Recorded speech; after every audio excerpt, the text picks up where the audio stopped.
Video like जरूर कर लीजिए और ऐसे वीडियो लगातार फ्री में पाने के लिए चैनल को तुरंत सब्सक्राइब कर लीजिए और बेल आइकन को जरूर टैप कर लीजिए ताकि आगे भी सारे वीडियो आपको मिलते रहे। यूट्यूब में फॉलो करते हैं तो प्लीज ये वाला फ्री टेलीग्राम चैनल जरूर ज्वाइन कर लीजिएगा। सारे नोटिफिकेशन सारे अपडेट यहीं पे आते हैं, ध्यान रखिए। हेलो फ्रेंड्स, एग्जाम प्रिपरेशन में मैं प्रियंका एक बार फिर से आप सभी का स्वागत करती हूँ। आज की क्लास में हम लोग सॉल्व करने वाले हैं GS full length mock test number 5। मतलब इससे पहले हम लोग यूपी पीसीएस प्रीलिम्स 2024 के लिए 4 मॉक टेस्ट सॉल्व कर चुके हैं। आज 5वां है और इसको कंटिन्यू करेंगे। इससे पहले के जो मॉक टेस्ट है वो मैंने प्लेलिस्ट में ऐड कर दिए हैं, आप देख सकते हैं। और अगर आपको नहीं मिल रही प्लेलिस्ट तो आप कमेंट कीजिएगा, मैं आपको प्रोवाइड कर दूँगी। यहाँ पर आपको एग्जाम ओरिएंटेड टेस्ट सीरीज़ मिल जाएगी, बिल्कुल जैसे कि एग्जाम में पूछा जाता है प्रश्न पत्र सेम वैसा है। आपका जो भी स्कोर है कमेंट करके बताइएगा। किसी भी क्वेश्चन में आपको प्रॉब्लम हो रही है, रिवाइज करना है, आप उनके शॉर्ट नोट्स प्रिपेयर करके तैयार कर सकते हैं। तो सारे क्वेश्चन पॉज कीजिए, आंसर देखिए, डाउट लग रहा है आप उनको फिर से क्लियर कीजिए। तो वीडियो 1-2 बार आपको रिपीट करके देखना है, आपको प्रिपेयर हो जाएगा। इसके अलावा आप पेड कोर्स में इंटरेस्टेड हैं तो इन दिए गए नंबर्स पे कॉल या मैसेज करके जानकारी ले सकते हैं। Otherwise UP PCS prelims exam के लिए और आरओ के लिए जो आरओ री एग्जाम होना है, स्टडी फॉर सिविल सर्विसेज का नया पेड कोर्स लॉन्च हो चुका है। आप इन नंबर्स पे कॉल करके या फिर आप ऐप डाउनलोड करके कोर्स को परचेज कर सकते हैं। अभी 20% का डिस्काउंट चल रहा है, तो आप अपना 20% का डिस्काउंट कैसे पाएंगे? ज्ञान से कूपन कोड अप्लाई करेंगे और आपको मिल जाएगा। तो चलिए आज की क्लास स्टार्ट करते हैं। आज का पहला प्रश्न है, भारतीय राष्ट्रीय कांग्रेस ने राजनीतिक समूह के रूप में कार्य करना कब शुरू किया था? Option A 1920, option B 1885, option C 1916 और ऑप्शन डी है 1946। इसका राइट आंसर हो जाएगा ऑप्शन ए 1920 में। तो 1920 में होता है नागपुर का सत्र और इसके अध्यक्ष थे सी विजय राघवाचार्य। ठीक है, तो भारतीय राष्ट्रीय कांग्रेस सबसे पहले आप याद रखिए अस्तित्व में कब आई? 28 दिसंबर 1885 को। ठीक है, और इसी सत्र में असहयोग आंदोलन जो है, असहयोग प्रस्ताव है, वो पारित किया गया था। भाषाई आधार पर कांग्रेस कार्य समितियों का पुनर्गठन हुआ, वार्ड समितियों की स्थापना की गई, प्रवेश शुल्क घटाकर 4 आने कम कर दिया गया था। तो यहाँ पर आपको याद रखना है 1920। अगला प्रश्न है, हिंदुस्तान सेवा मंडल की महिला शाखा की संस्थापक अध्यक्ष कौन थी? ऑप्शन ए है सरोजनी नायडू, ऑप्शन बी है उमाबाई कुंदापुर, ऑप्शन सी अरुणा असफ अली और ऑप्शन डी लक्ष्मी सहगल। इसका राइट आंसर हो जाएगा ऑप्शन बी उमाबाई कुंदापुर। तो हिंदुस्तान सेवा मंडल की जो स्थापना है वो 1 जनवरी 1923 को हुई थी। ये सेवा दल था जिसकी स्थापना हुई थी हिंदुस्तान सेवा दल मंडल के रूप में। इसके पहले अध्यक्ष कौन थे? तो याद रखना है जवाहरलाल नेहरू थे। और उमाबाई कुंदापुर इस संगठन की पहली महिला शाखा की संस्थापक अध्यक्ष थी। थर्ड क्वेश्चन है, बॉडी मास इंडेक्स क्या है? ऑप्शन है अस्थि घनत्व और मांसपेशियों का अनुपात, ऑप्शन बी है उम्र और वजन का अनुपात, ऑप्शन सी है आयु और ऊंचाई का अनुपात और ऑप्शन डी है वजन और ऊंचाई का अनुपात। तो बॉडी मास क्या होता है? ये होता है weight to height ratio. Option D correct है, वजन और ऊंचाई का अनुपात। चौथा प्रश्न है, ताप दीप्त लैंप या इनकैंडेसेंट लैंप को भरने के लिए ऑर्गन का उपयोग किया जाता है क्योंकि? ऑप्शन ए है यह बल्ब का जीवन बढ़ाता है, ऑप्शन बी है यह दृश्य प्रकाश उत्सर्जित करने में सहायक होता है, ऑप्शन सी इसमें उच्च तापीय चालकता होती है और ऑप्शन डी उपरोक्त में से कोई नहीं। इसका राइट आंसर हो जाएगा ऑप्शन ए, यह बल्ब का जीवन बढ़ाता है। आर्गन एक तरह की अक्रिय गैस होती है जिसका उपयोग किया जाता है गर्म लैंप में टंगस्टन फिलामेंट के क्षरण से रोकने के उद्देश्य से, और इस प्रकार क्या होता है, बल्ब का जीवन बढ़ जाता है। फिफ्थ क्वेश्चन है, the process used to separate cream from milk is called. दूध से मलाई अलग करने की प्रक्रिया क्या कहलाती है? ऑप्शन ए निस्पंदन filtration, option B pasteurisation, option C centrifugation और ऑप्शन डी है इमल्सिफिकेशन जिसे पायसीकरण बोलते हैं। इसका राइट आंसर होगा सेंट्रीफ्यूगेशन, ऑप्शन सी करेक्ट है। तो सेंट्रीफ्यूगेशन विभिन्न घनत्व वाले अणुओं का एक अक्ष के चारों ओर उच्च गति से घूर्णन कराते हुए उनके पृथक्करण की एक विधि होती है। सिक्स्थ क्वेश्चन है, कठोर जल में निम्नलिखित आयन होते हैं, कौन कौन से? मैग्नीशियम, हाइड्रोजन, नाइट्रोजन और कैल्शियम में से बताना है। नीचे विकल्प दिए गए हैं, देख करके चयन कीजिए। तो इसका राइट आंसर हो जाएगा ऑप्शन ए, इसमें मैग्नीशियम और कैल्शियम होते हैं। तो कठोर जल क्या होता है? जिसमें उच्च मात्रा में खनिज आयन होते हैं, और कठोर जल में पाए जाने वाले सबसे साधारण आयन कौन होते हैं? कैल्शियम और मैग्नीशियम होते हैं। सेवेंथ क्वेश्चन है, कथन दिए गए हैं और कारण दिए गए हैं, उनको देख करके सही उत्तर का चयन करना है। तो कथन क्या है? गर्म दिन में सतह के पास ध्वनि तरंगों की गति ऊपरी वायुमंडल की तुलना में अधिक होती है। इसका कारण है क्योंकि शुष्क वायु की तुलना में आर्द्र वायु में ध्वनि की गति अधिक होती है। अब नीचे दिए गए इन कोड का उपयोग करके सही उत्तर का चयन करना है। इसका राइट आंसर हो जाएगा ऑप्शन डी। कथन भी सही है, कारण भी सही है, लेकिन ये जो कारण है ये सही स्पष्टीकरण नहीं है, मतलब कारण सही से स्पष्ट नहीं करना है। वायु में ध्वनि की गति का सीधा संबंध वायु के तापमान से होता है। गर्म वायु में ध्वनि तेजी से चलती है क्योंकि वायु के अणु अधिक तेजी से चलते हैं और ध्वनि तरंगों को अधिक प्रभावी ढंग से प्रसारित कर सकते हैं। इस प्रकार जो उच्च तापमान के कारण सतह पर ध्वनि की गति क्या होती है? अधिक होती है। 8th क्वेश्चन है, गुरु नानक किसके समकालीन थे? ऑप्शन ए संत कबीर, ऑप्शन बी शंकर देव, ऑप्शन सी बाबर और ऑप्शन डी उपरोक्त सभी। राइट आंसर क्या होगा? ऑप्शन डी, सभी के समकालीन थे। कैसे? तो गुरु नानक जी का जो जन्म हुआ था वो 15 अप्रैल 1469 में हुआ था। ठीक है, बाकी इनका जो समय काल रहा, इनकी मृत्यु 1539 में हुई। अब इसके बाद अगर संत कबीर की बात की जाए, इनका टाइम पीरियड था 1398 टू 1518। शंकर देव का याद रखिए, इनका हो जाएगा 1449 से 1568। और बाबर का समय तो आप लोग को याद होगा 1483 टू 1530। तो ये सभी के समकालीन थे। ठीक है। 9th क्वेश्चन है, हाल ही में किबुत्ज शब्द जो है वो चर्चा में था। तो किबुत्ज क्या है ये बताना। ऑप्शन ए इजराइल में संगठित ग्रामीण जीवन, ऑप्शन बी मिसाइल रक्षा प्रणाली, ऑप्शन सी मणिपुर का एक लोक नृत्य है और ऑप्शन डी आयरन युक्त चावल है। इसका राइट आंसर हो जाएगा ऑप्शन ए। किबुत्ज क्या है? इजराइल में संगठित ग्रामीण जीवन के बारे में बताता है। 10th क्वेश्चन है, निम्नलिखित में से किस महाजनपद की राजधानी शतक कपड़े के निर्माण के लिए जानी जाती थी? ऑप्शन ए है काशी, ऑप्शन बी है शूरसेन, ऑप्शन सी है मगध और ऑप्शन डी है अवंती। राइट आंसर क्या हो जाएगा? Option B Shurasena. 11th question है, राष्ट्रीय अंतरिक्ष दिवस कब मनाया जाता है? ऑप्शन ए 29 अगस्त, ऑप्शन बी हो जाएगा 23 अगस्त, ऑप्शन सी है 16 अगस्त और ऑप्शन डी है 15 अगस्त। Right answer is option B 23 अगस्त को मनाया जाता है national space day. 12th question है, निम्नलिखित में से कौन परिसीमन आयोग की नियुक्ति करते हैं? ऑप्शन ए है भारत के प्रधानमंत्री, ऑप्शन बी है मुख्य चुनाव आयुक्त, ऑप्शन सी है राष्ट्रपति और ऑप्शन डी है संबंधित राज्य चुनाव आयुक्त। इसका राइट आंसर होगा ऑप्शन सी, राष्ट्रपति करते हैं। 13th क्वेश्चन है, 1973 में हेलमंद नदी संधि पर किन देशों ने हस्ताक्षर किए थे? ऑप्शन ए है ईरान और पाकिस्तान, ऑप्शन बी उज्बेकिस्तान और अफगानिस्तान, ऑप्शन सी ईरान और अफगानिस्तान और ऑप्शन डी ईरान और तुर्कमेनिस्तान।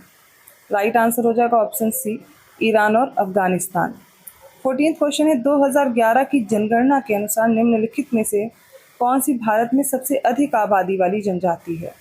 ऑप्शन ए है सहरिया, ऑप्शन बी है गोंड, ऑप्शन सी है हो और ऑप्शन डी है भील। राइट आंसर हो जाएगा ऑप्शन डी, भील सबसे अधिक आबादी वाली ये जनजाति है। 15th क्वेश्चन है, निम्नलिखित का मिलान करें। एक तरफ सूची ए है, एक तरफ सूची बी है। सूची ए में कैगा है, कल्पक्कम है, काकरापारा और नरोरा है। सूची बी में उत्तर प्रदेश, गुजरात, तमिलनाडु, कर्नाटक इनके स्थान हैं। अब इनको मैच करना है। सारे देख लीजिए कोड और उनके अनुसार इन्हें मैच कीजिए। इसमें राइट आंसर हो जाएगा, देखिए कैगा कहाँ है? कैगा है कर्नाटक में। इसके अलावा कल्पक्कम कहाँ है? ये हो जाएगा तमिलनाडु में। काकरापारा है गुजरात में और नरोरा है यूपी में। राइट आंसर क्या होगा? ऑप्शन सी, 4321।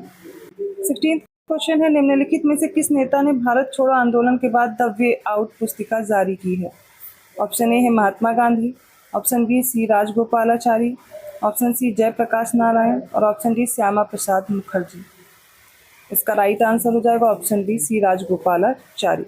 तो 1944 में सी राजगोपालाचारी ने द वे आउट नामक पैम्फलेट, जिसे राजगोपालाचारी फॉर्मूला के नाम से भी जाना जाता है, इसको लागू किया था या इसे जारी किया था। इसका उद्देश्य था मुस्लिम लीग और कांग्रेस के बीच जो गतिरोध है उसको हल कर दिया जाए। 17th क्वेश्चन है, निम्नलिखित का मिलान करें। चलिए देखते हैं। एक तरफ सूची ए में बिजनौर, गोरखपुर, मथुरा और मुरादाबाद है और इनसे संबंधित व्यक्ति सूची बी में है, जैसे देवी सिंह, मोहम्मद खान, गजाधर सिंह, अब्दुल अली खान। इसका करेक्ट आंसर क्या होगा? वो हो जाएगा बिजनौर से संबंधित थे मोहम्मद खान, गोरखपुर यहाँ से अब्दुल अली खान, मथुरा से थे देवी सिंह और मुरादाबाद से गजाधर सिंह। तो ये आपको याद रखना, यहाँ पर ऑप्शन क्या करेक्ट हो जाएगा? Option D, 2, 3, 1/4। ठीक है। 18 क्वेश्चन है, निम्नलिखित में से किस गवर्नर जनरल ने शाह सुजा और रणजीत सिंह के साथ त्रिपक्षीय संधि पर हस्ताक्षर किए थे? ऑप्शन ए है एलन बरो, ऑप्शन बी है ऑकलैंड, ऑप्शन सी है डलहौजी और ऑप्शन डी है चार्ल्स मेटकाफ। राइट आंसर क्या हो जाएगा? Option B Auckland. तो ऑकलैंड का समय क्या था? 1836 टू 1842। 19 क्वेश्चन है, निम्नलिखित में से किस राजा ने मगध की राजधानी गिरिव्रज को पाटलिपुत्र स्थानांतरित कर दिया था? Option A Kalashoka, option B है महानंदीन, ऑप्शन सी है शिशुनाग और ऑप्शन डी है नंदीवर्धन। राइट आंसर हो जाएगा ऑप्शन ए कालाशोक। तो जो द्वितीय बौद्ध संगीति हुई थी उसका आयोजन भी कालाशोक ने अपने शासनकाल में किया था। इनके शासनकाल का वो 10वां वर्ष था।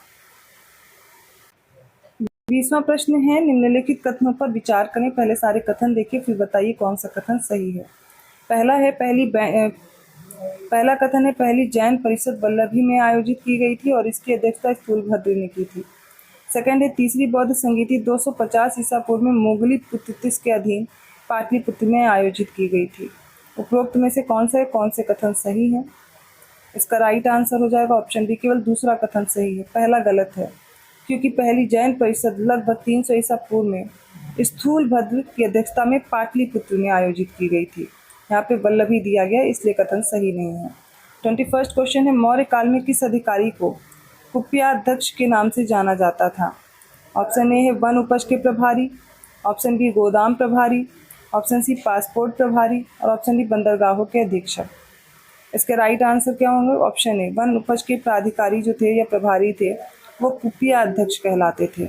अच्छा, कोषागृह अध्यक्ष ये गोदाम के प्रभारी होते थे, पत्तना अध्यक्ष ये बंदरगाहों के अधीक्षक होते थे और जो पासपोर्ट वगैरह प्रभारी होते थे वो क्या करते थे? वो मुद्रा अध्यक्ष होते थे। अगला प्रश्न है, विश्व में लिथियम का सबसे बड़ा उत्पादक देश कौन सा है?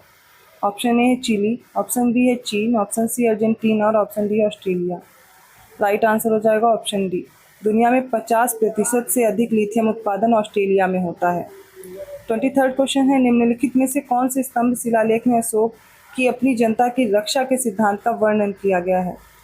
ऑप्शन ए प्रमुख शिलालेख पहला, ऑप्शन बी है शिलालेख 8, ऑप्शन सी स्तंभ शिलालेख फर्स्ट और ऑप्शन डी स्तंभ शिलालेख 7।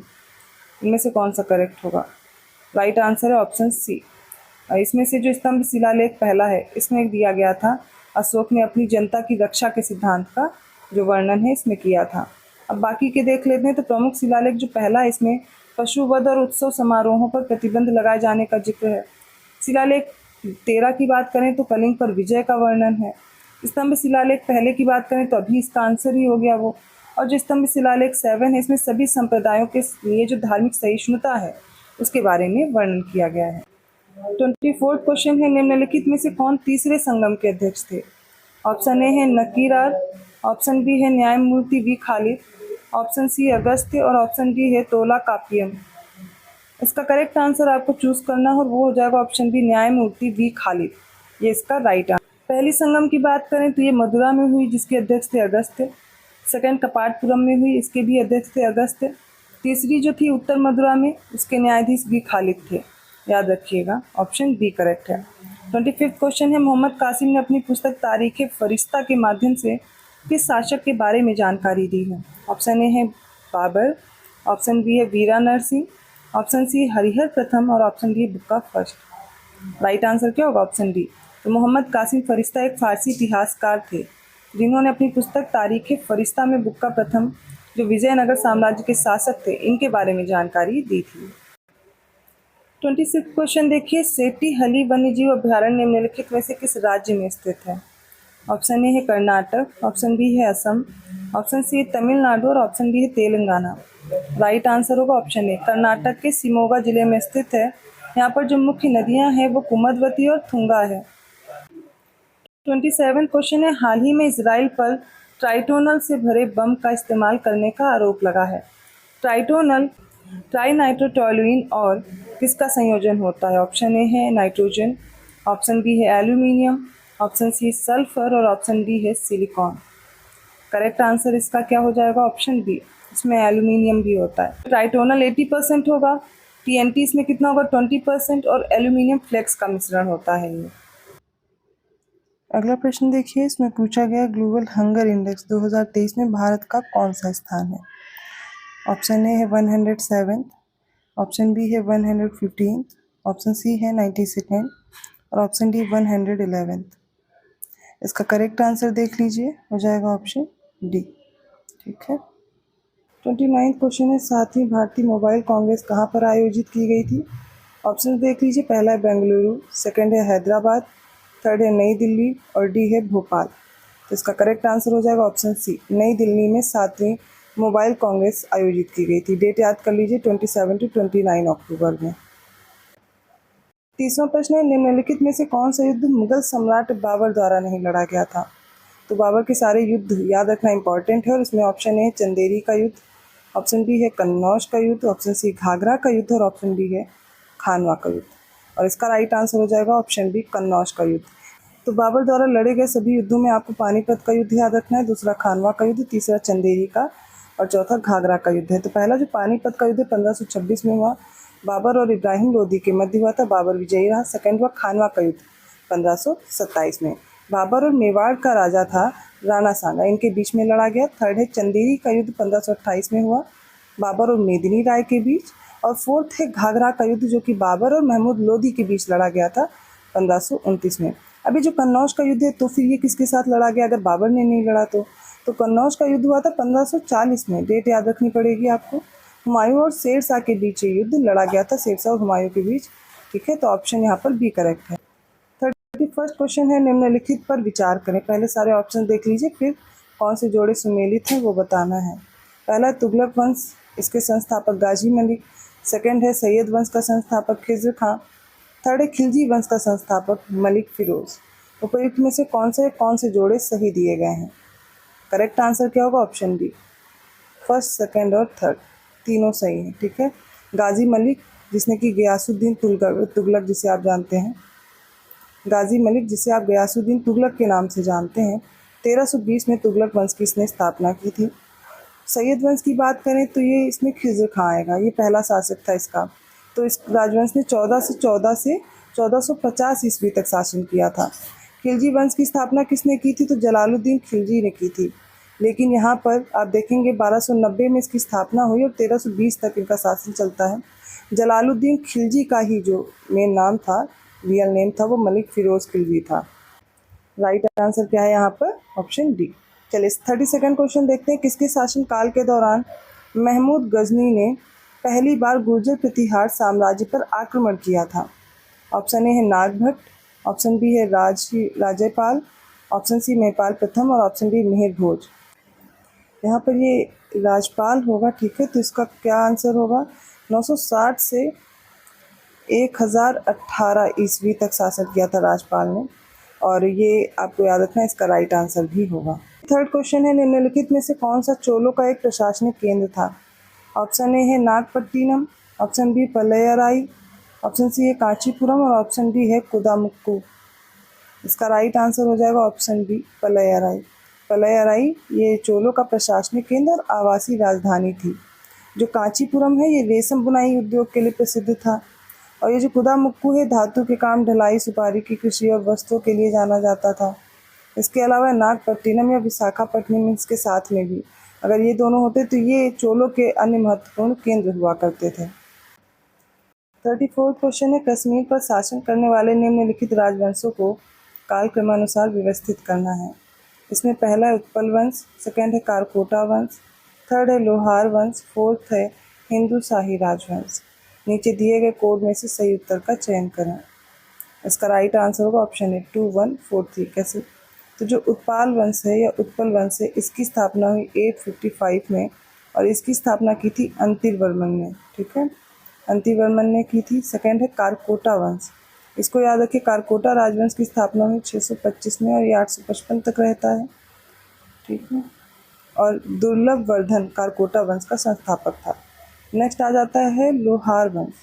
लोहार राजवंश की स्थापना 1003 में और ये 1320 ईस्वी तक रहता है। 3 शताब्दियों से अधिक समय तक इसने कश्मीर पर शासन किया था।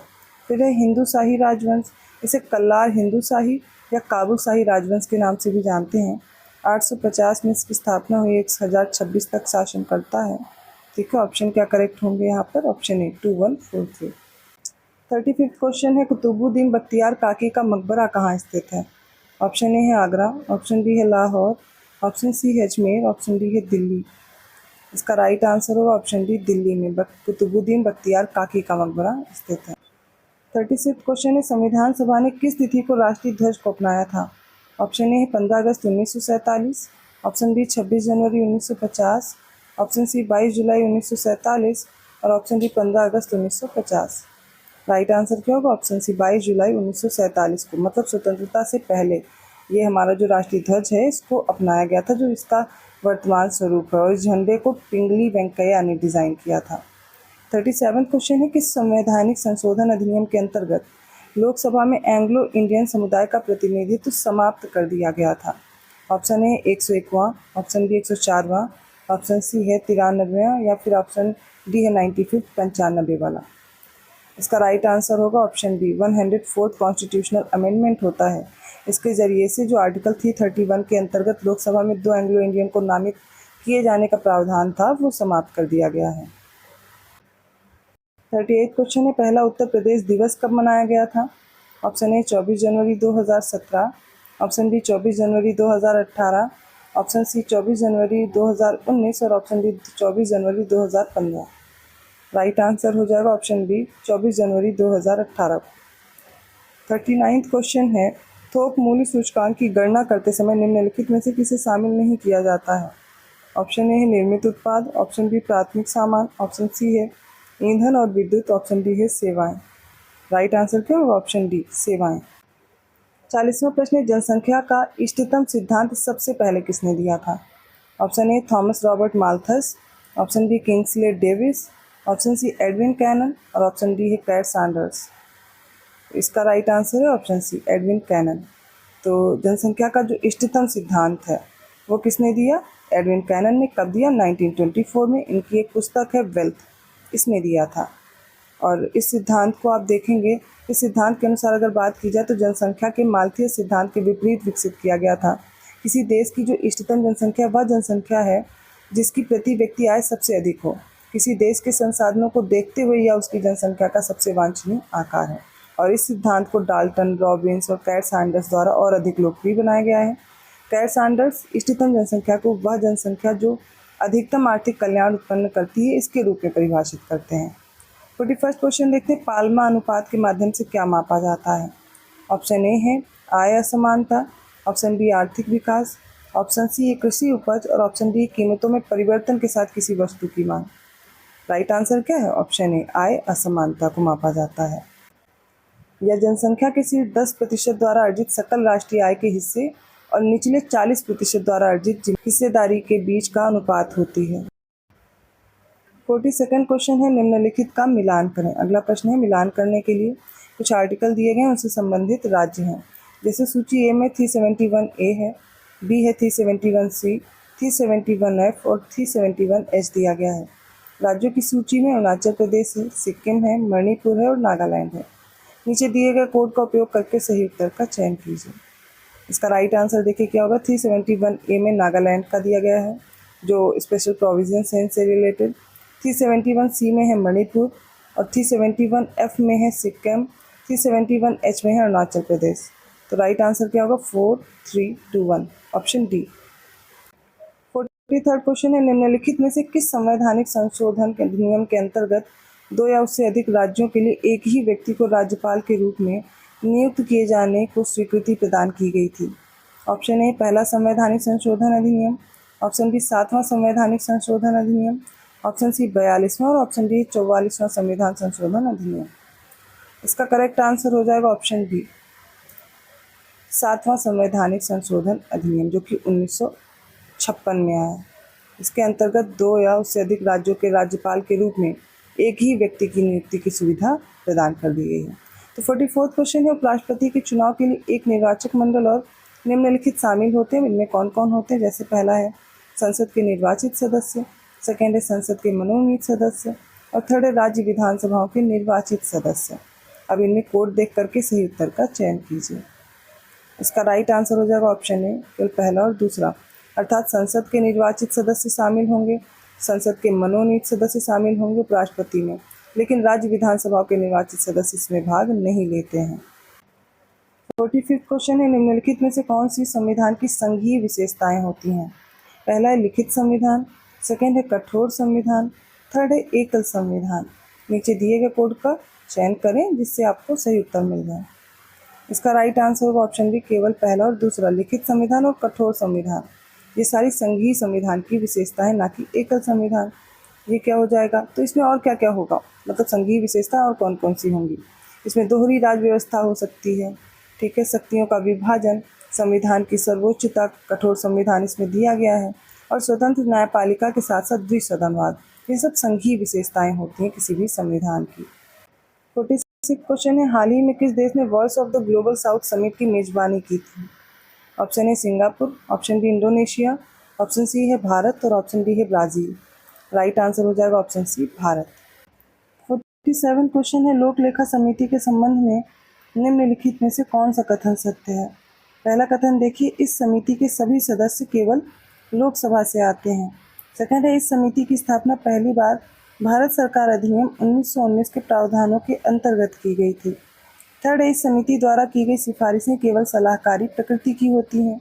नीचे दिए गए कोड से अपना उत्तर चयन करें। इसका राइट आंसर होगा ऑप्शन सी, सेकंड और थर्ड स्टेटमेंट करेक्ट है। अभी पहला क्यों इनकरेक्ट है ये देखिए लोक लेखा समिति की अगर बात की जाए, इसकी स्थापना कब हुई? तो 1921 में हुई थी, भारत सरकार अधिनियम 1919 के प्रावधानों के तहत। अब इसमें होते हैं कुल कितने सदस्य? 22 में से 15 लोकसभा से होते हैं और बाकी के 7 कहाँ से होंगे? राज्यसभा से। तो केवल लोकसभा से नहीं होते, इसलिए इनकरेक्ट था। 48 क्वेश्चन है, विधान परिषद द्वारा किसी धन विधेयक को विलंबित करने की अधिकतम समयावधि क्या होती है? ऑप्शन ए है 14 दिन, ऑप्शन बी है 21 दिन, ऑप्शन सी है 3 महीने और ऑप्शन डी है 6 महीने। राइट आंसर क्या होगा? ऑप्शन ए, 14 दिन के लिए। विधानसभा द्वारा धन विधेयक पारित होने के बाद इसे विचार के लिए विधान परिषद में भेजा जाता है। तो जो विधान परिषद है, धन विधेयक को अस्वीकार या संशोधित तो नहीं कर सकती, केवल अपनी सिफारिशें कर सकती है, और इसे 14 दिनों के भीतर उस विधेयक को विधानसभा को वापस भी करना होता है। यदि विधान परिषद 14 दिनों के भीतर उस विधेयक को वापस नहीं करेगी तो क्या होगा? तो 14 दिनों की समाप्ति के बाद संबंधित विधेयक को दोनों सदनों द्वारा पारित मान लिया जाता है। इस प्रकार अधिकतम विधान परिषद 14 दिनों की अवधि के लिए धन विधेयक को विस्तार कर सकती है, इसका विस्तार या विलंबन कर सकती है। चलिए 49 क्वेश्चन देखते हैं, निम्नलिखित भाषाओं पर विचार करें। पहला है बोडो, सेकंड है मैथिली, थर्ड है सिंधी और फोर्थ है कोंकणी। अब पूछा गया उपरोक्त में से कौन सी भाषा 92 वाला जो संविधान संशोधन अधिनियम आया था 2003 का, उसके द्वारा भारतीय संविधान में जोड़ी गई?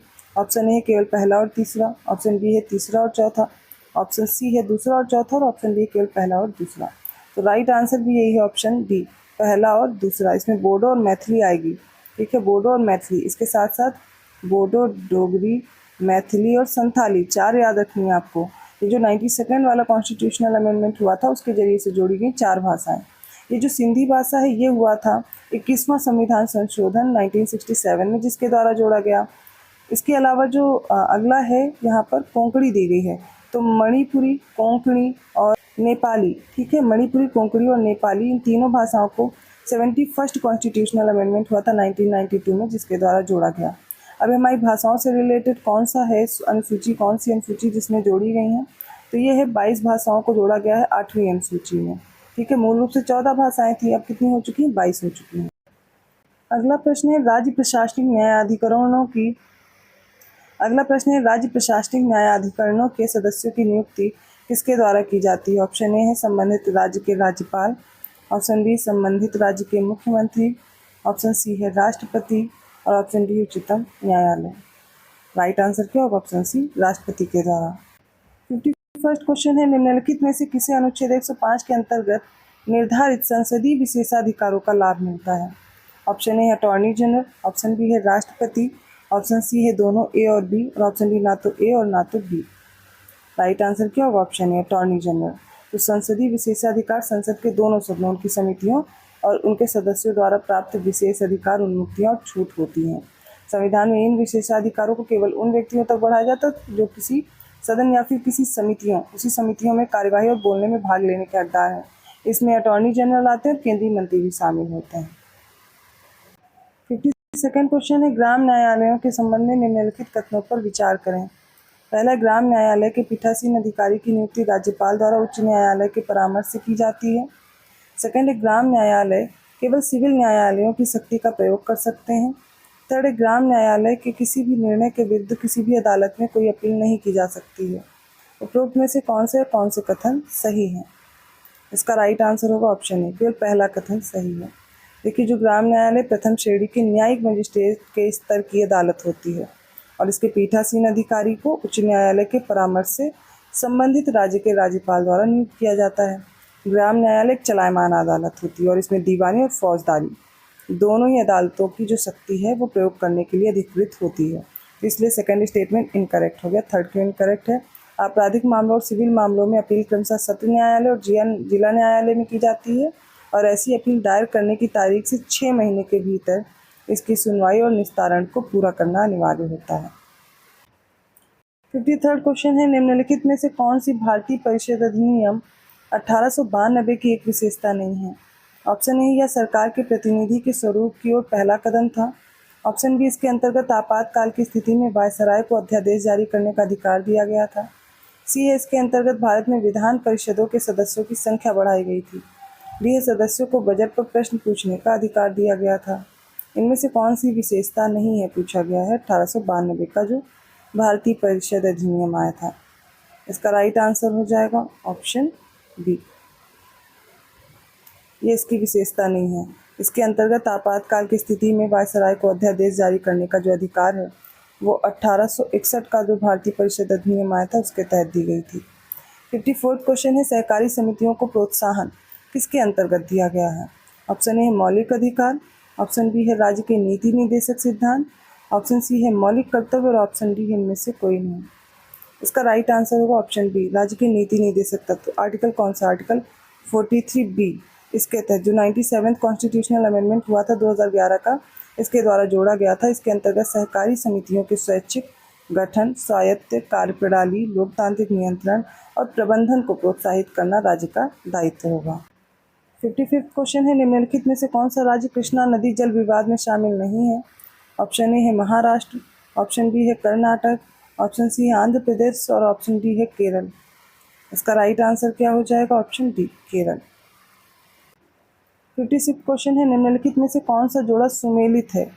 ऑप्शन ए है आर्टिकल 76 महान्यायवादी से रिलेटेड है, सेकंड है आर्टिकल 315 चुनाव आयोग से रिलेटेड है, थर्ड है आर्टिकल 324 नियंत्रक और महालेखा परीक्षक से संबंधित है, फोर्थ है आर्टिकल 280 वित्त आयोग से संबंधित है।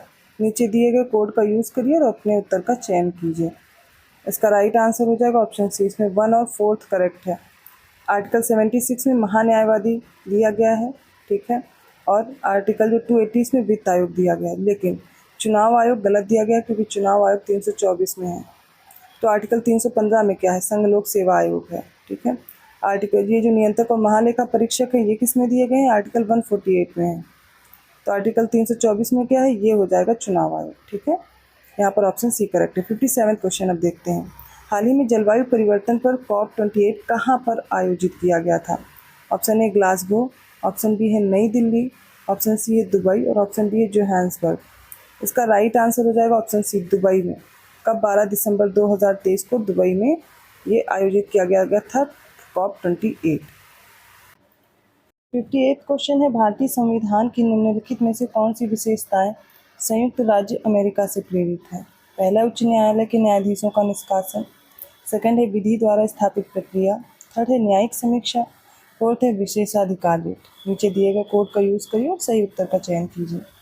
इसका राइट आंसर हो जाएगा ऑप्शन ए, फर्स्ट और थर्ड करेक्ट होगा। मतलब यूएसए से क्या लिया गया है? उच्च न्यायालय के न्यायाधीशों का निष्कासन और न्यायिक समीक्षा। तो विधि द्वारा स्थापित प्रक्रिया ये कहाँ से ली गई है? ये जापान के संविधान से ली गई है। और जो विशेषाधिकार रिट है ये कहाँ से ली गई है? ये ब्रिटिश संविधान से लिया गया है।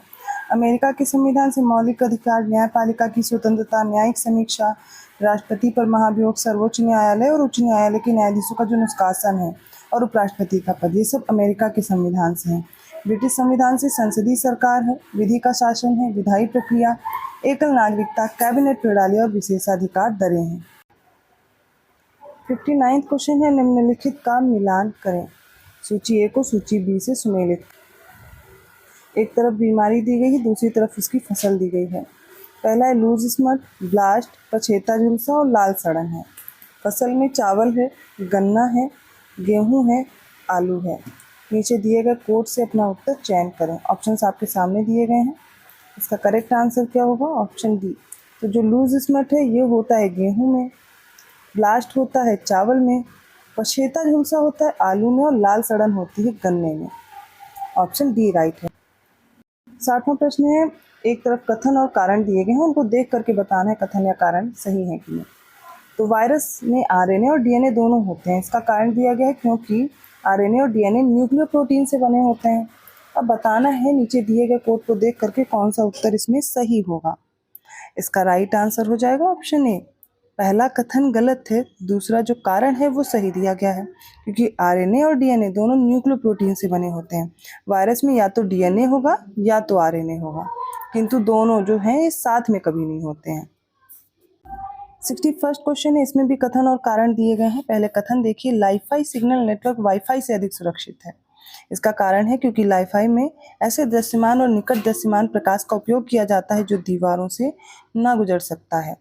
नीचे दिए गए कोड का यूज करिए और अपना उत्तर चुनिए। इसका राइट आंसर होगा ऑप्शन सी।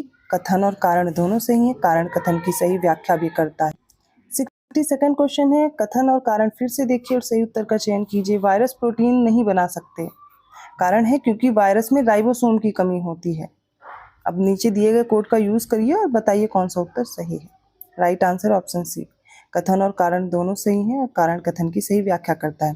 वायरस में राइबोसोम, कोशिका झिल्ली, साइटोप्लाज्म और अन्य कोशिकांग की कमी होती है, इसलिए प्रोटीन संश्लेषण नहीं कर पाते और स्वयं प्रजनन करने में भी असमर्थ होते हैं। ऊर्जा उत्पादन और प्रोटीन संश्लेषण के लिए वायरस पूरी तरह से पोषिता पर निर्भर होते हैं, ठीक है, दूसरे पे डिपेंडेंट होते हैं। यहाँ पर वायरस में देखिए राइबोसोम जो होता है वो प्रोटीन सिंथेसिस करता है, लेकिन इसमें प्रेजेंट ही नहीं है तो कैसे सिंथेसिस कर पाएंगे। ऑप्शन सी राइट है। 63rd क्वेश्चन है, निम्नलिखित का मिलान करें सूची ए का सूची बी से। एक तरफ आप देखेंगे दिया गया है जो स्थान है जहाँ पर ये 1857 का विद्रोह हुआ था और कौन नेतृत्व कर रहा था ये पूछा गया है। जैसे कि सूची ए में जीनत महल है, मनीराम दीवान है, मौलवी अहमदुल्ला है, कुंवर सिंह है। सूची बी में जगदीशपुर है, दिल्ली, अवध और असम दिया गया है। इनमें से कौन सा ऑप्शन करेक्ट होगा मैच करके बताना है। इसका राइट आंसर हो जाएगा ऑप्शन बी। जीनत महल कहाँ से थी? जीनत महल दिल्ली। मनीराम दीवान ये असम से। मौलवी अहमदुल्ला ये कर रहे थे अवध का नेतृत्व, ठीक है, और कुंवर सिंह थे जगदीशपुर से। ऑप्शन बी राइट है। 64th क्वेश्चन है, गांधी जी द्वारा शुरू किया गया निम्नलिखित में से कौन से अखबार का नाम 1933 में हरिजन रख दिया गया था? ऑप्शन ए है इंडियन ओपिनियन, ऑप्शन बी है हिंद स्वराज, ऑप्शन सी है युवा भारत और ऑप्शन डी है नवजीवन। इसका राइट आंसर हो जाएगा ऑप्शन सी युवा भारत। 1919 में महात्मा गांधी ने 2 समाचार साप्ताहिक यंग इंडिया और नवजीवन शुरू किए थे। दोनों ही समाचार पत्र अहमदाबाद गुजरात से छपते थे और 1933 में यंग इंडिया का नाम बदलकर हरिजन बंधु, जिसका अर्थ है ईश्वर की संतान, कर दिया गया था। अगला प्रश्न देखते हैं। 65th क्वेश्चन है, निम्नलिखित में से कौन भारत के एकमात्र भारतीय गवर्नर जनरल रहे थे? ऑप्शन ए है राजेंद्र प्रसाद, ऑप्शन बी है वल्लभ भाई पटेल, ऑप्शन सी मौलाना अबुल कलाम आज़ाद और ऑप्शन डी चक्रवर्ती राजगोपालाचारी। इसका राइट आंसर हो जाएगा ऑप्शन डी चक्रवर्ती राजगोपालाचारी।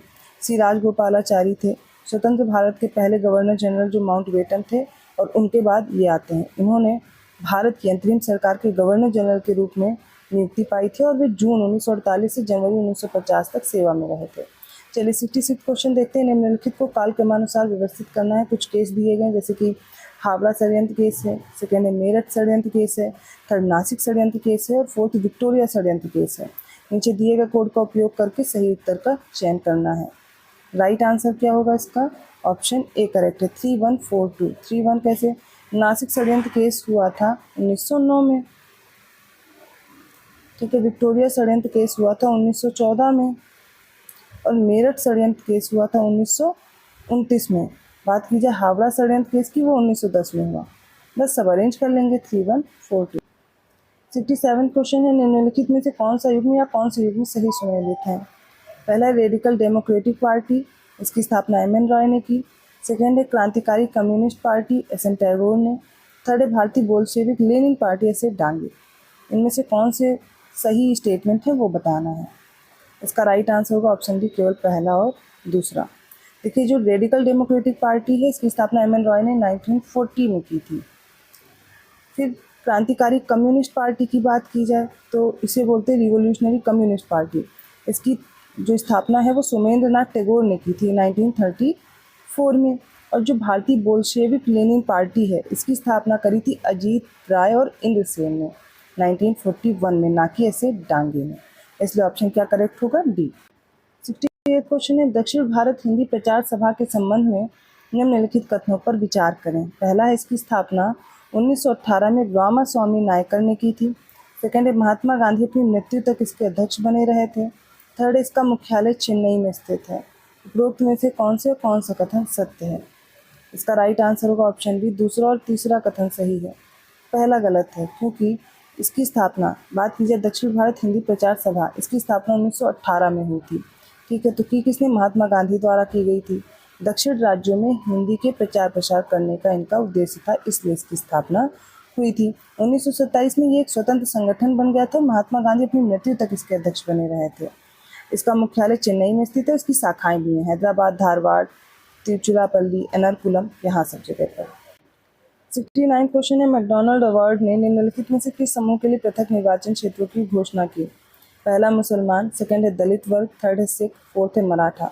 नीचे दिए गए कोड से सही उत्तर का चयन करें। इसका राइट आंसर हो जाएगा ऑप्शन डी, मुसलमान, दलित, सिख, मराठा, इसमें सभी शामिल थे।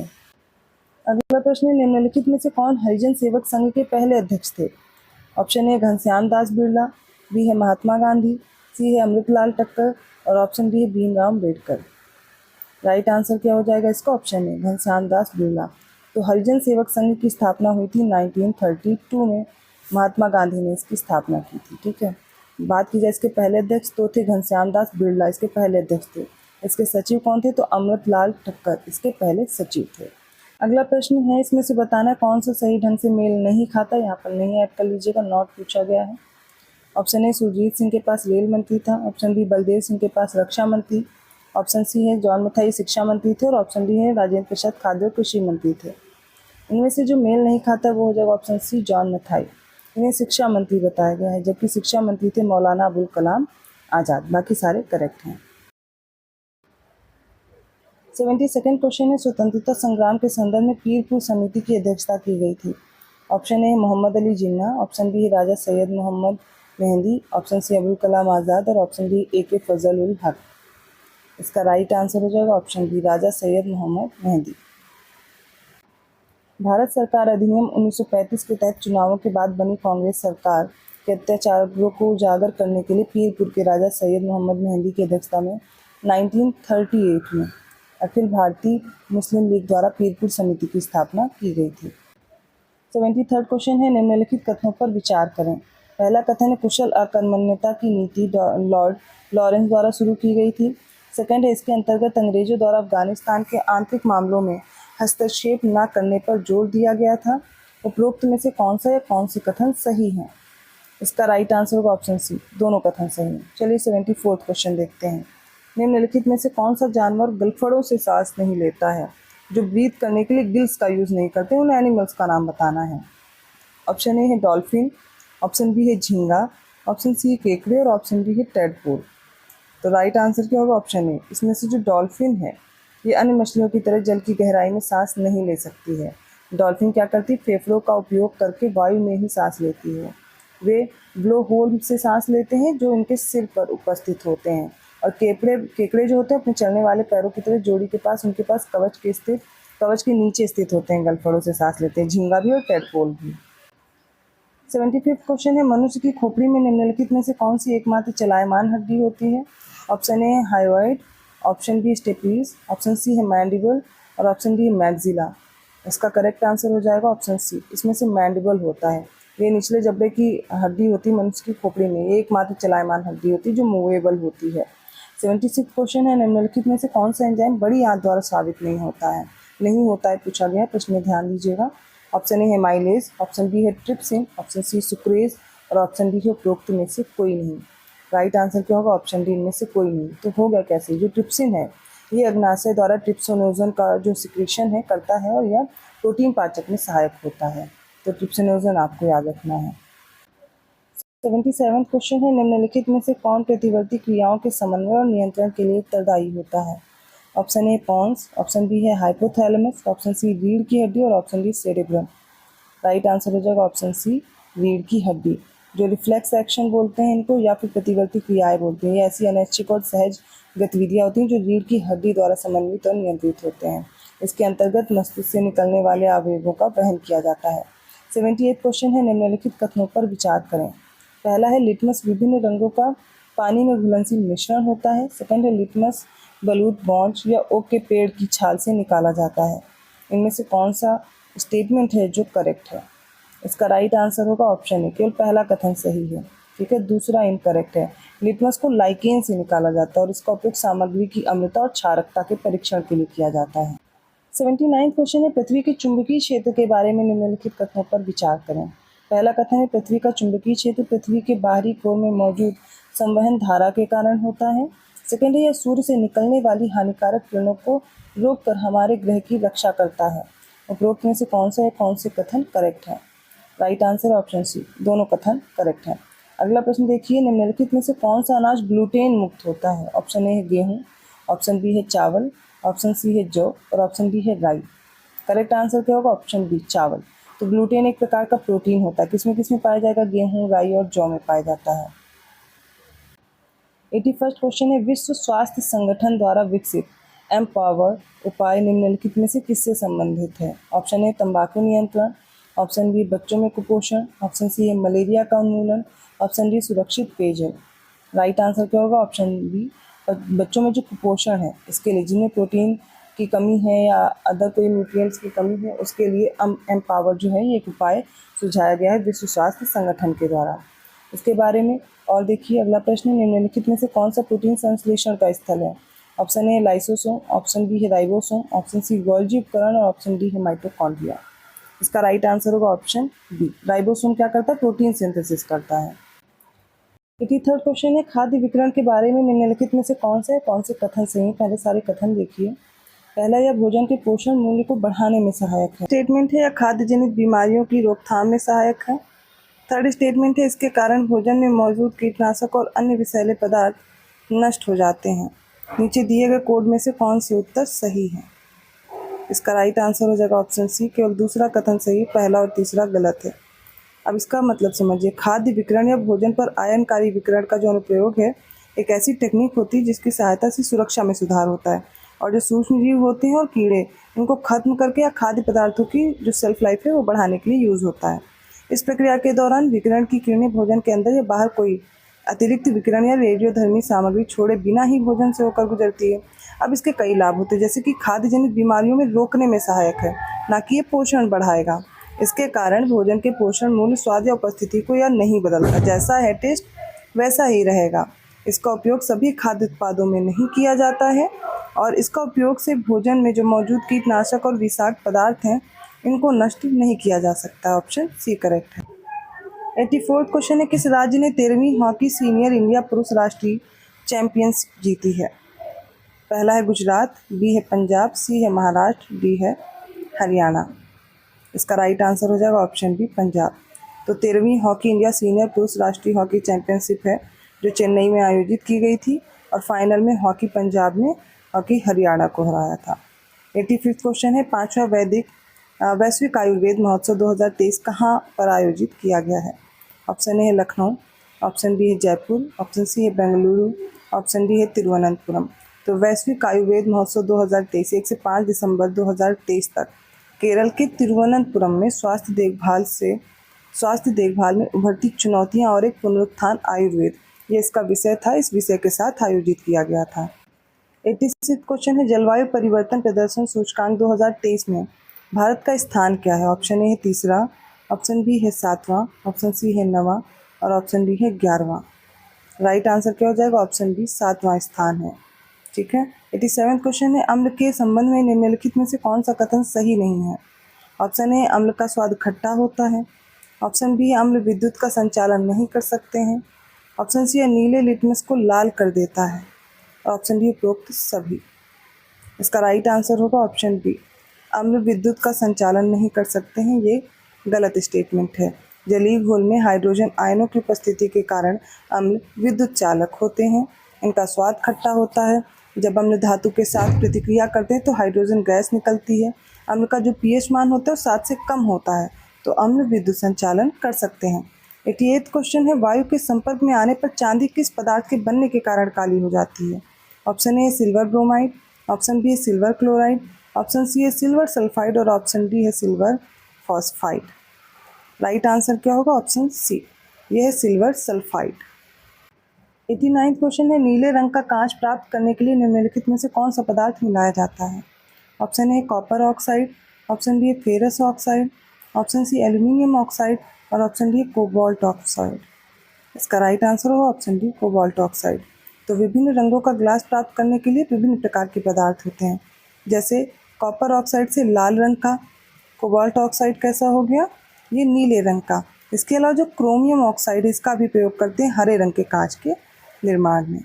तो 90वां प्रश्न है, निम्नलिखित में से कौन सा एक एल्यूमिनियम का अयस्क नहीं है? Option A bauxite, option B है कैलामाइन, ऑप्शन सी है क्रायोलाइट और ऑप्शन डी है कोरंडम। राइट आंसर हो जाएगा ऑप्शन बी कैलामाइन। तो कैलामाइन किसका? कैलामाइन जिंक का है अयस्क, ठीक है। एल्यूमिनियम के बॉक्साइट है, कोरंडम है, क्रायोलाइट है। 91st क्वेश्चन है, मानव शरीर में सबसे प्रचुर मात्रा में पाए जाने वाला तत्व कौन सा है? ऑप्शन ए है ऑक्सीजन, ऑप्शन बी है कार्बन, ऑप्शन सी है नाइट्रोजन और ऑप्शन डी है हाइड्रोजन। राइट आंसर क्या होगा? ऑप्शन ए ऑक्सीजन सबसे ज़्यादा मात्रा में पाया जाता है। कितना? 65%। कार्बन कितना पाया जाता है? 18.5%।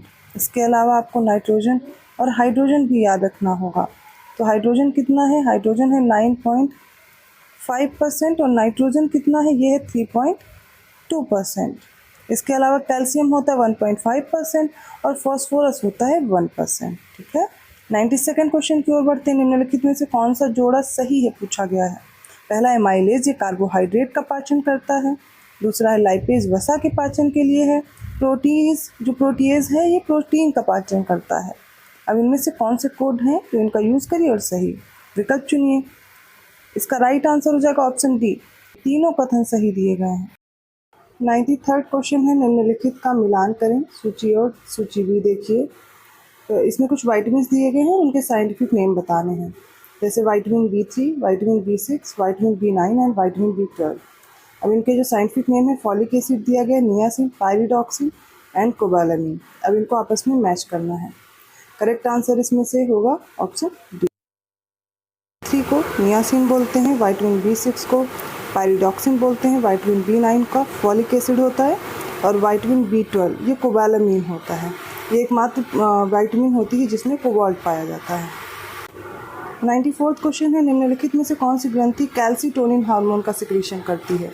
Option A pineal gland, option B pituitary gland, option C thymus gland and option D is thyroid gland. Right answer क्या होगा? ऑप्शन डी, थायराइड ग्लैंड, ठीक है। तो कैल्सिटोनिन का उत्पादन जो है थायराइड ग्रंथि की पैराफोलिकुलर कोशिकाएं होती हैं, इनके द्वारा किया जाता है। ये हमारे शरीर में कैल्शियम, फास्फोरस, मैग्नीशियम इनके स्तर को नियंत्रित करने में मदद करता है। रक्त में कैल्शियम और फास्फोरस के स्तर को कम करता है और जो हड्डियों का निर्माण है इनको बढ़ावा देता है। 95th क्वेश्चन है, निम्नलिखित कथनों पर विचार करें और बताएं इनमें से कौन सा कथन सही है। पहला कथन है विटामिन ए वसा में घुलनशील होता है और सेकेंड स्टेटमेंट है विटामिन ए वसा ऊतक में संग्रहित होता है। कौन सा कथन सही है? राइट आंसर होगा ऑप्शन ए। केवल पहला कथन सही है, दूसरा गलत है, क्योंकि विटामिन ए जो है ये यकृत में संग्रहित होता है, ना कि वसा ऊतक में। 96th क्वेश्चन है, पृथ्वी के घूर्णन के परिणाम स्वरूप क्या प्रभाव होते हैं? पहला है दिन की लंबाई और रात के समय में परिवर्तन, सेकंड है महासागरीय धाराओं का विक्षेपण, थर्ड है दिन और रात का होना। नीचे दिए गए कोड का यूज़ करिए और बताइए कौन सा उत्तर सही है। इसका राइट आंसर हो जाएगा ऑप्शन बी, केवल दूसरा और तीसरा कथन सही है। महासागरीय धाराओं का विक्षेपण और दिन और रात का होना ये पृथ्वी के घूर्णन की वजह से होता है, लेकिन दिन की लंबाई की बात की जाए और रात के समय में परिवर्तन, ये पृथ्वी का सूर्य के चारों ओर जो चक्कर लगाना है, परिक्रमण, उस गति के कारण होता है, ना कि घूर्णन गति के कारण। 97 क्वेश्चन है, लेमन असंतता से निम्नलिखित में से किसका पृथक्करण होता है? लेमन डिस्कॉन्टिन्यूटी पूछी गई, किसको सेपरेट करता है? ऑप्शन ए है निचला क्रस्ट और ऊपरी मेंटल, ऑप्शन बी है बाह्य कोर और आंतरिक कोर, ऑप्शन सी ऊपरी परत और निचली परत और ऑप्शन डी निचला मेंटल और बाह्य कोर। इसका राइट आंसर हो जाएगा ऑप्शन बी, बाह्य कोर और आंतरिक कोर में क्या होता है, लेमैन डिस्कॉन्टिन्यूटी होती है। जो पृथ्वी की आंतरिक संरचना आपने पढ़ी है, इन परतों में पूछा जा रहा है, तो जो बाह्य कोर है और आंतरिक कोर है, इनके बीच होती लेमैन डिस्कॉन्टिन्यूटी। 98 क्वेश्चन है, 1498 में वास्को डी गामा निम्नलिखित में से किस समुद्र तट पर उतरा था? ऑप्शन ए कप्पड़ समुद्र तट, ऑप्शन बी है बेपोर समुद्र तट, ऑप्शन सी पयोली और option D Varkala. Right answer है ऑप्शन ए, ये कप्पड़ समुद्र तट। तो 20 मई 1498 को वास्को डी गामा अपने साथियों के साथ पहुंचा था। समुद्री तट था कोझिकोड का, जो कालीकट केरल में स्थित है, ठीक है, और इस समुद्र तट को बोलते थे कप्पड़ समुद्र तट। क्वेश्चन है, बेतवा नदी के संबंध में निम्नलिखित कथनों पर विचार करें। पहला कथन है, इसका उद्गम मध्य प्रदेश में सतपुड़ा श्रेणी में होता है। सेकेंड है, बेतवा नदी यूपी में हमीरपुर के पास यमुना नदी से जाकर मिलती है। उपरोक्त में से कौन सा कथन सही है? राइट आंसर होगा ऑप्शन बी, केवल दूसरा स्टेटमेंट करेक्ट है, पहला इनकरेक्ट है, क्योंकि बेतवा नदी का उद्गम एमपी में तो होता है, लेकिन ये विंध्यसेड़ी से होता है। विंध्यसेड़ी और मध्य प्रदेश के रायसेन जिले से होता है, इसलिए फर्स्ट स्टेटमेंट इनकरेक्ट है और दूसरा करेक्ट है। अगला प्रश्न है, कौन सा दर्रा भारत, चीन और म्यांमार की सीमा पर स्थित है? ऑप्शन ए है Bomdila pass, option B Jelepla, option C है दीफू और ऑप्शन डी है लेखा पानी। करेक्ट आंसर हो जाएगा ऑप्शन सी, दीफू।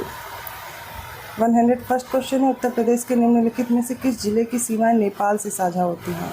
पहला है कुशीनगर, सेकंड है महाराजगंज, थर्ड है बलरामपुर, फोर्थ है सिद्धार्थनगर। और ये कोड दिए गए हैं, इन कोड को देख करके सही उत्तर का चयन करें। राइट आंसर होगा ऑप्शन डी, सेकंड, थर्ड और फोर्थ, मतलब महाराजगंज, बलरामपुर और सिद्धार्थनगर नेपाल से सीमा साझा होती है। नेपाल से कुल 7 ज़िले हैं जिनकी सीमा साझा होती है, जिसमें पीलीभीत है, लखीमपुर खीरी, बहराइच, श्रावस्ती, बलरामपुर, सिद्धार्थनगर और महाराजगंज है। 102nd क्वेश्चन है, निम्नलिखित का मिलान करें। सूची ए को सूची बी से। एक तरफ द्वीप है और उनके राज्य हैं। द्वीप में पीराम है, नेत्राणी है, धर्मदास है और कसाई है। राज्य में कर्नाटक, महाराष्ट्र, गुजरात और केरल है। अब इनको मैच करना है।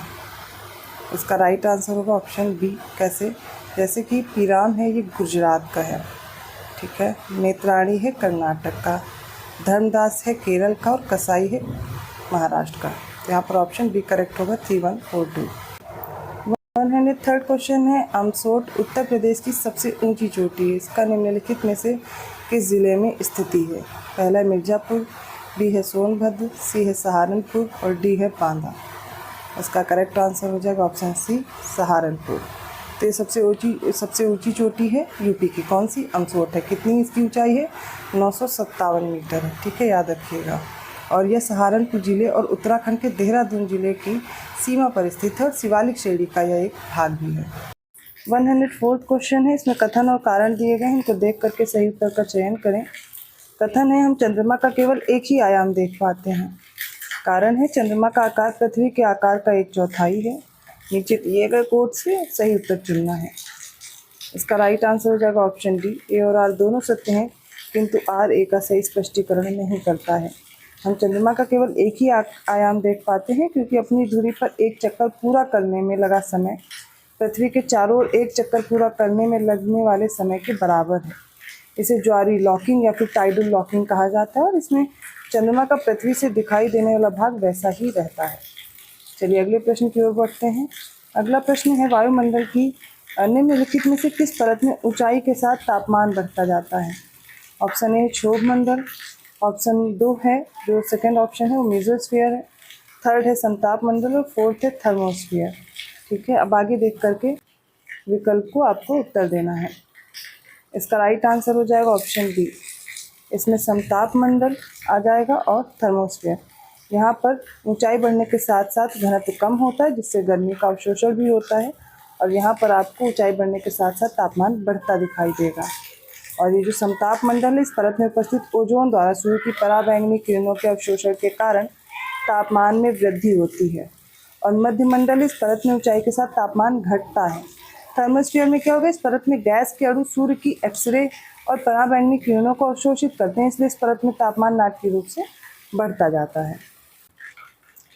106 क्वेश्चन है, नदी को पहचानना है। इसका पहला स्टेटमेंट है, इसका उद्गम अन्नामलाई पहाड़ियों से होता है।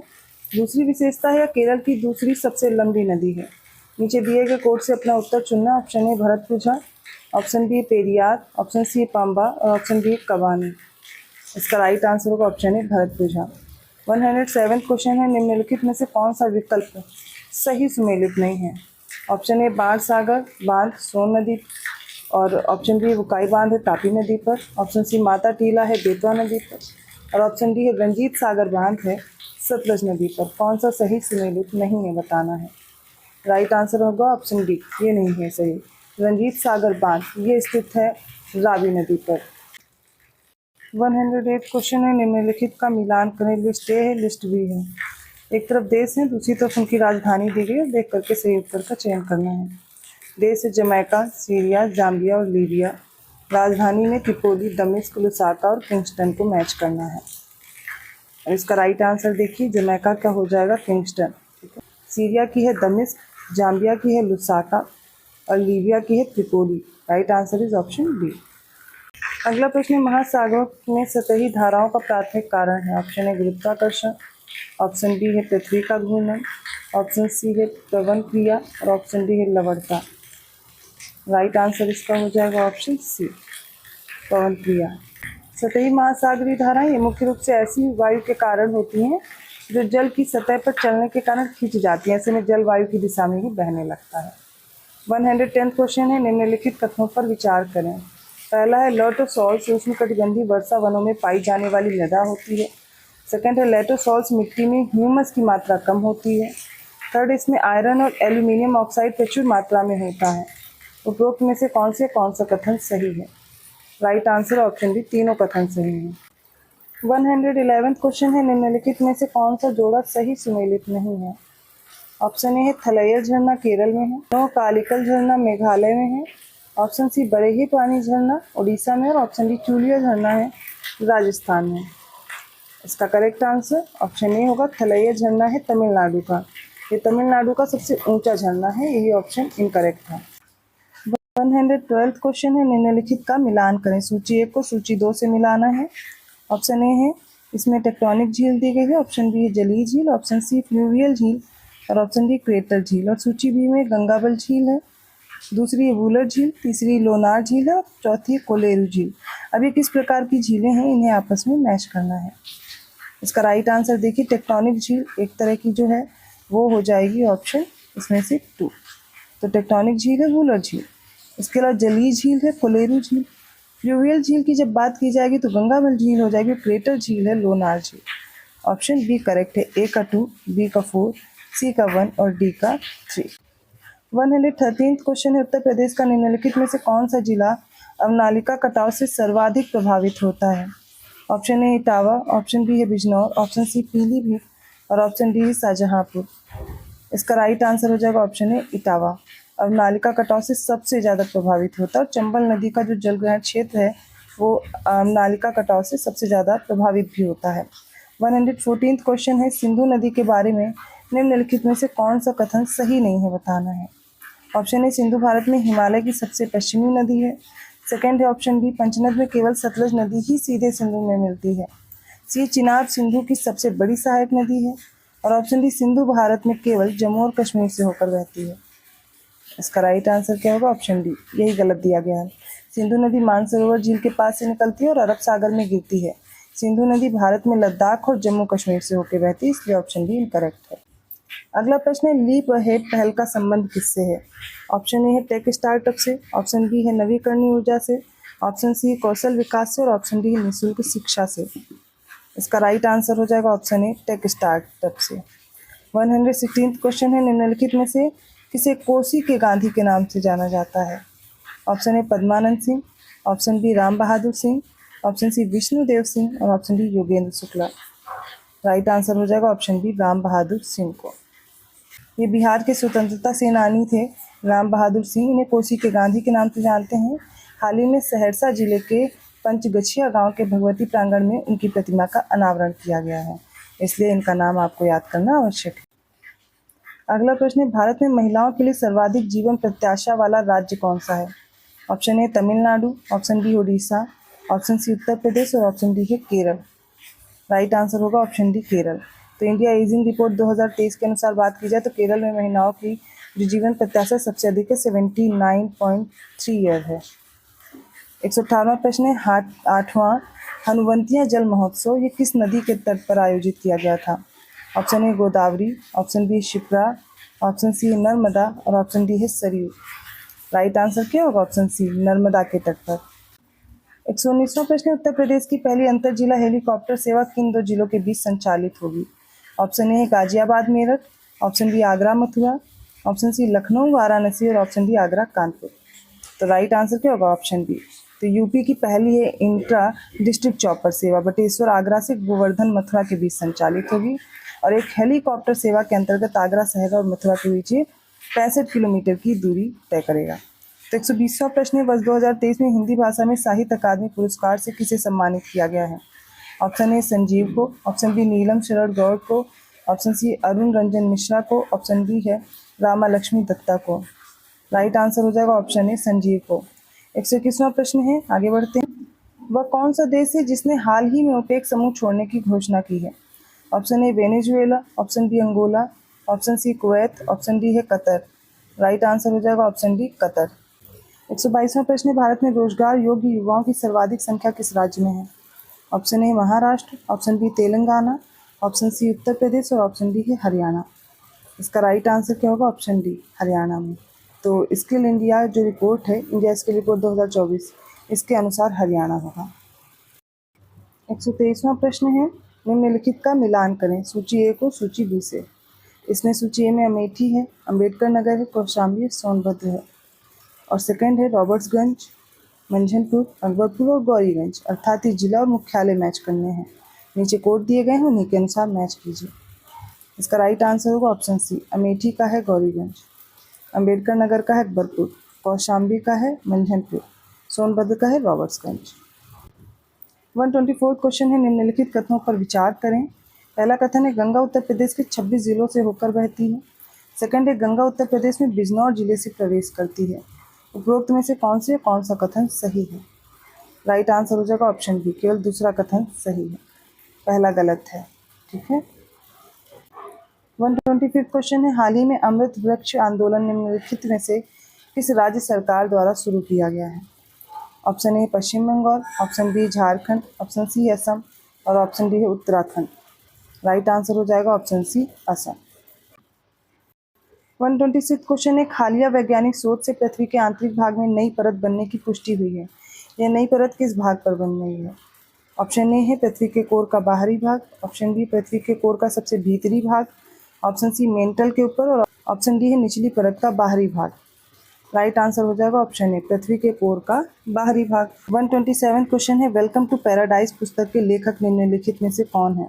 ऑप्शन ए है Smriti Irani, option B Twinkle Khanna, option C Priyanka Chopra और ऑप्शन डी है Sushmita Sen. Right answer option B Twinkle Khanna. 128वां प्रश्न है कर्क रेखा निम्नलिखित में से किस देश से होकर नहीं गुजरती है? Option A Algeria, option B है Mali, option C Kenya, option D है चैड। राइट आंसर होगा ऑप्शन सी केन्या से नहीं गुजरती। कर्क रेखा 19 देशों से गुजरती है। अफ्रीका के 11 हैं, इसमें अल्जीरिया है, नाइजर है, लीबिया है, चैड है, मिस्र है, सऊदी अरब, संयुक्त अरब अमीरात, ओमान, माली, पश्चिमी सहारा और माउंटानिया है। एशिया के 5 है भारत, बांग्लादेश, म्यांमार, चीन और ताइवान। अमेरिका के मैक्सिको, हवाई द्वीप और बहामास। 19 हो गए। 129 क्वेश्चन है भारत में सबसे बड़ा ऊन उत्पादक राज्य कौन सा है? राजस्थान, हिमाचल प्रदेश, उत्तराखंड या फिर पंजाब। राइट आंसर है ऑप्शन ए राजस्थान। 130वां प्रश्न है हाल ही में कालाहांडी विश्वविद्यालय का नाम बदलकर मां मणिकेश्वरी विश्वविद्यालय कर दिया गया है। यह भारत के किस राज्य में स्थित है? Option A Paschim Bangal, option C Assam, option C है मध्य प्रदेश और option D Orissa. Right answer हो जाएगा इसका ऑप्शन डी उड़ीसा में स्थित है। उड़ीसा के भवानीपटना में कालाहांडी विश्वविद्यालय का नाम बदलकर कालाहांडी जिले की पीठासीन देवी हैं मां मणिकेश्वरी के नाम पर रखा गया है। 131 क्वेश्चन है निम्नलिखित कथनों पर विचार करें। पहले सारे कथन देखिए।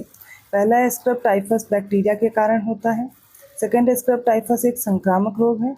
थर्ड है यह संक्रमित सीगर के काटने से लोगों में फैलता है। इनमें से कौन से कथन सही है? इसका राइट आंसर होगा ऑप्शन बी, केवल पहला और तीसरा कथन सही है, दूसरा गलत है। ये जो स्क्रब टाइफस है ये ओरिएंटिया सुत्सुगामुसी बैक्टीरिया के कारण होने वाली एक जानलेवा बीमारी है। ये जो संक्रमित चिगर्स होता है मतलब लार्वा माइट्स, इसके काटने से फैलती है। तो एक व्यक्ति से दूसरे व्यक्ति में नहीं फैलता, अर्थात ये गैर संक्रामक है। ठीक है, एक दूसरे से नहीं फैलता। अभी तक भी इस बीमारी का जो टीका है वो नहीं उपलब्ध है। 132nd क्वेश्चन है, मृदा प्रदूषण के निम्नलिखित में से कौन से कारण हैं? पहला, मृदा में ह्यूमस की कमी। सेकंड है, मृदा में सूक्ष्म जीवों की कमी। थर्ड है, औद्योगिक अपवाह। फोर्थ है, वनोन्मूलन। इसका राइट आंसर हो जाएगा ऑप्शन सी, चारों के चारों कारण है मृदा प्रदूषण के। 133rd क्वेश्चन है, वाशिंगटन कन्वेंशन का संबंध है। ऑप्शन ए है ओजोन परत से। ऑप्शन बी लुप्त प्राय पौधों और जानवरों के संरक्षण से।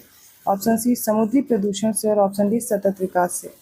राइट आंसर हो जाएगा ऑप्शन बी, लुप्त प्राय पौधों और जानवरों के संरक्षण से। 134th क्वेश्चन है, निम्नलिखित में से कौन सा संगठन स्वतंत्रता से पहले स्थापित किया गया था? ऑप्शन ए भारतीय वन्यजीव संस्थान, बी है भारतीय वन्यजीव ट्रस्ट, ऑप्शन सी भारतीय पशु कल्याण बोर्ड और डी है Bombay natural history society. Right answer हो जाएगा option D, Bombay natural history society. इस संस्थान की जो स्थापना है, सबसे पहले एक एक करके देखेंगे। भारतीय वन्यजीव संस्थान की स्थापना 1982 में हुई। भारतीय वन्यजीव ट्रस्ट की स्थापना हुई 1998 में। भारतीय पशु कल्याण बोर्ड की स्थापना हुई 1962 में। और ये बॉम्बे नेचुरल हिस्ट्री सोसाइटी, इसकी स्थापना हुई थी 1883 में। 135th क्वेश्चन है, वायु जल अंतरा पृष्ठ पर रहने वाले जीव कहलाते हैं। ऑप्शन ए है neuston, option B nekton, option C benthos और option D periphyton. Right answer क्या होगा? ऑप्शन ए न्यूस्टन कहलाते हैं। 136 क्वेश्चन है, एक सकल फिश का शार्क से जुड़ना किस प्रकार की जैविक अंतःक्रिया का उदाहरण है? ऑप्शन ए परजीविता, ऑप्शन बी शिकार, ऑप्शन सी है अमेंशियलिज्म और ऑप्शन डी है सहभोजिता। राइट आंसर हो जाएगा इसका ऑप्शन डी, सहभोजिता कहलाती है। 137 क्वेश्चन है, निम्नलिखित में से कौन सा समुद्री व्युत्पन्न नहीं है? ऑप्शन ए है समुद्री खीरे, ऑप्शन बी केकड़े, ऑप्शन सी जेलीफिश और ऑप्शन डी झींगा मछली। राइट आंसर क्या होगा? ऑप्शन सी जेलीफिश। 138 क्वेश्चन है, निम्नलिखित में से कौन सी गैस वैश्विक शीतलन का कारण बनती है? Option A methane, option B carbon dioxide, option C nitrogen oxide और ऑप्शन डी उपरोक्त में से कोई नहीं। राइट आंसर हो जाएगा option C, nitrogen oxide. 139 question है, निम्नलिखित में से रामसर स्थलों की कौन सी जोड़ी सही ढंग से सुमेलित नहीं है? पहली ऑप्शन ए वाधवाना आदिभूमि गुजरात में, बी है भिंडवास वन्यजीव अभ्यारण्य हरियाणा में, सी है रुद्रसागर झील उत्तराखंड और डी है हैदरपुर आदिभूमि उत्तर प्रदेश। राइट आंसर क्या होगा? ऑप्शन सी, रुद्रसागर झील उत्तराखंड में, जबकि ये रुद्रसागर झील स्थित है त्रिपुरा में। 140वां प्रश्न है, निम्नलिखित में से कौन सा संख्याओं के पीछे पिरामिड का उदाहरण है? पहला है घास का मैदान पारिस्थितिक तंत्र, सेकंड है वृक्ष पारिस्थितिक तंत्र, थर्ड है परिजीवी खाद्य श्रृंखला, फोर्थ है तालाब पारिस्थितिकी तंत्र। नीचे दिए गए कोड से अपना उत्तर चुनिए। इसका राइट आंसर हो जाएगा ऑप्शन डी, केवल पहला और चौथा। तो संख्याओं का जो पिरामिड है प्रत्येक कोषीय स्तर पर विभिन्न प्रजातियों की कुल आबादी का प्रतिनिधित्व करता है। संख्याओं का पिरामिड सीधा भी हो सकता है और उल्टा भी। संख्याओं के उल्टे पिरामिड के उदाहरण है वृक्ष पारिस्थितिकी तंत्र और परजीवी खाद्य श्रृंखला, और संख्याओं के सीधे पिरामिड के उदाहरण हो जाएंगे घास के मैदान, तालाब, इन सब के पारिस्थितिकी तंत्र कैसे होंगे? सीधे पिरामिड। 141 क्वेश्चन है, एशिया का दूसरा सबसे बड़ा मछली बाजार निम्नलिखित में से किस स्थान पर स्थापित किया जाएगा? ऑप्शन ए है Jaunpur, option B Moradabad, option C है बरेली और ऑप्शन डी है Ballia. Right answer is option B, Moradabad. 142nd question है, भारत का पहला दूरसंचार उत्कृष्टता केंद्र निम्नलिखित में से किस स्थान पर स्थापित किया जाएगा? ऑप्शन ए है गाजियाबाद, ऑप्शन बी है लखनऊ, ऑप्शन सी वाराणसी और ऑप्शन डी है सहारनपुर। राइट आंसर है ऑप्शन डी, सहारनपुर में। 143rd क्वेश्चन, उत्तर प्रदेश में सौर ऊर्जा से सुसज्जित पहला एक्सप्रेसवे है? Option A Bundelkhand expressway, option B Ganga expressway, option C Lucknow Agra expressway और option D Purvanchal expressway. Right answer option है बुंदेलखंड एक्सप्रेसवे। 144th क्वेश्चन है, हाल ही में उत्तर प्रदेश सरकार ने निम्नलिखित में से किस स्थान पर एविएशन हब स्थापित करने का निर्णय लिया है? इसमें ऑप्शन ए है कानपुर, ऑप्शन बी है वाराणसी, ऑप्शन सी है नोएडा और ऑप्शन डी है Lucknow. Right answer option C, Noida में। 145th क्वेश्चन है, निम्नलिखित कथनों पर विचार करें। पहला है, वनतांगिया समुदाय में औपनिवेशिक शासन के दौरान पेड़ लगाने के लिए बांग्लादेश से लाए गए लोग शामिल हैं। सेकंड है, हाल ही में उत्तर प्रदेश के मुख्यमंत्री योगी आदित्यनाथ ने गोरखपुर में वनटांगिया आदिवासियों के साथ दिवाली का त्यौहार मनाया है। उपरोक्त में से कौन से कथन सही हैं? राइट आंसर ऑप्शन सी, दोनों स्टेटमेंट करेक्ट हैं। 146 क्वेश्चन है, उत्तर प्रदेश में गौ विज्ञान अनुसंधान और प्रशिक्षण केंद्र कहाँ स्थापित किया जा रहा है? Option A Pilibhit, option B है मथुरा, ऑप्शन सी बलरामपुर और ऑप्शन डी है बरेली। राइट आंसर हो जाएगा ऑप्शन बी, मथुरा में। 147 क्वेश्चन है, निम्नलिखित में से किसे रॉकेट वुमेन ऑफ इंडिया के नाम से जाना जाता है? Option A Ritu Karidhar, option B Tessy Thomas, option C Chandrima Saha, option D Gagandeep Kang. Right answer है ऑप्शन ए रितु करिधर को। 148 क्वेश्चन है, निम्नलिखित कथनों पर विचार करें। पहला कथन है, जूट किसानों को तकनीकी सहायता प्रदान करके उनके सशक्तिकरण के उद्देश्य से पाट मित्रो ऐप लॉन्च किया गया है। सेकंड है, कपड़ा मंत्रालय द्वारा पैट मित्रो ऐप लॉन्च किया गया है। उपरोक्त में से कौन से कथन सही हैं? इसका राइट आंसर है ऑप्शन सी, दोनों कथन बिल्कुल सही हैं। 149 क्वेश्चन है, हाल ही में चिराग चंद्रशेखर शेट्टी को मेजर ध्यानचंद खेल रत्न पुरस्कार दिया गया है, वह निम्नलिखित में से किस खेल से जुड़े हुए हैं? ऑप्शन ए शतरंज, ऑप्शन बी है बैडमिंटन, ऑप्शन सी है कबड्डी और ऑप्शन डी है हॉकी। राइट आंसर है ऑप्शन बी, बैडमिंटन से। 150वां प्रश्न है, आज के सेट का लास्ट क्वेश्चन, राजस्थान विधानसभा के नवनियुक्त अध्यक्ष कौन है? Option A Raman Singh, option B Narendra Singh Tomar, option C Gaddam Prasad Kumar और option D Vasudev Devnani. Right answer है ऑप्शन डी, वासुदेव देवनानी। तो आज के इंपॉर्टेंट क्वेश्चन थे, फुल मॉक टेस्ट है 5th नंबर का। इससे पहले 4 क्लासेस और अपलोड हो चुकी हैं, 4 मॉक टेस्ट आ चुके हैं। प्लेलिस्ट में क्लासेस ऐड कर दी गई हैं, जिन्होंने भी नहीं देखा है वो प्लेलिस्ट ऐड कर दी गई है, उसको विजिट करके आसानी से सारे मॉक टेस्ट देख सकते हैं। अगर वीडियो अच्छा लगा तो प्लीज़ लाइक करना मत भूलिए, चैनल को सब्सक्राइब जरूर कीजिए और लोगों को शेयर करते रहिए। ऐसे क्वेश्चंस के साथ मैं मिलती हूँ नेक्स्ट क्लास में, तब तक के लिए धन्यवाद।